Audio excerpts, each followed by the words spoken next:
So why do we have sex? Pleasure, right? And yet we're never taught about this. We're taught that sex gets you pregnant, sex gives you STIs, but nothing about you might enjoy it. We absorb society's acceptance and prioritisation of men that have sex for pleasure, and yet judge women that do the same. And this has been over some time. It is assumed that sex is also a naturally satisfying experience for all, when that's not always the case. And in order to achieve the satisfaction from sexual activity, there quite often needs to be a lot of contributing factors that align. Psychological, emotional, environmental, and physical factors that all play a role in enjoyable sex. If there's two partners, for example, these factors become doubled due to the individual wants and needs that are preferable for them being put together. Examples of problems that could say actually can contribute to the breakdown of psychological arousal, if you're looking at just psychological, these could be jealousy, resentment, trauma.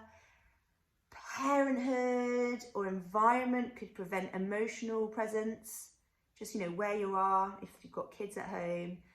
And physical enjoyment could be halted by, say, erectile dysfunction, vaginismus, pain during sex, or discomfort.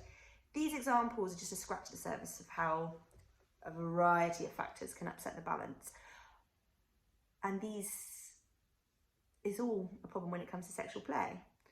Sex and sexual activity and arousal can still be achieved and be enjoyable with an imbalance of these factors, but there needs to be a requirement of understanding and adaptability from all those involved. To therefore assume that sex just happens naturally and is still enjoyable is often quite damaging. It prevents communication, it prevents openness, not only within that relationship, but also within society as a whole when it comes to sexual problems, sexual enjoyment, and the perception of sexual norms. Without communication and understanding, many relationships break down when, say, sex goes wrong. And it's important to remember that. So how can we make sex go right as such? The aim of sex should be pleasure for all involved, trying to conceive aside for a moment. But is this always the case? As explained before, various contributing factors need to align or at least be understood by your sexual partner. Are you able to relax? Does sex bring with it anxiety? Do you have maybe an element of shame when it comes to sex?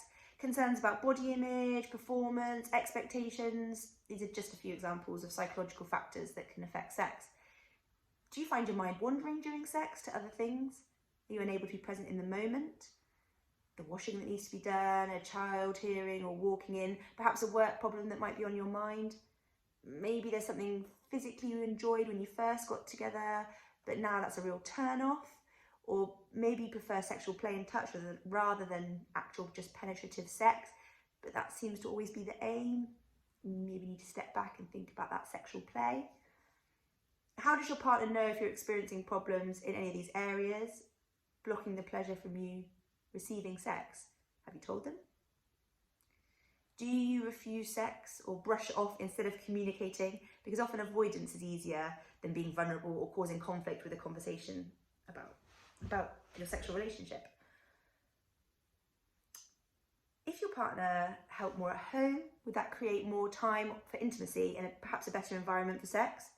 If your partner showed more interest in your work, so you were able to offload thoughts and worries, would that help you clear your mind and make sex more likely?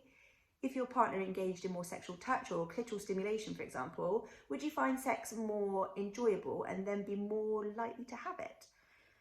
If yes to anything of that I've just listed or similar, how does your partner know this? Do you talk openly about these things or do you expect them to mind read?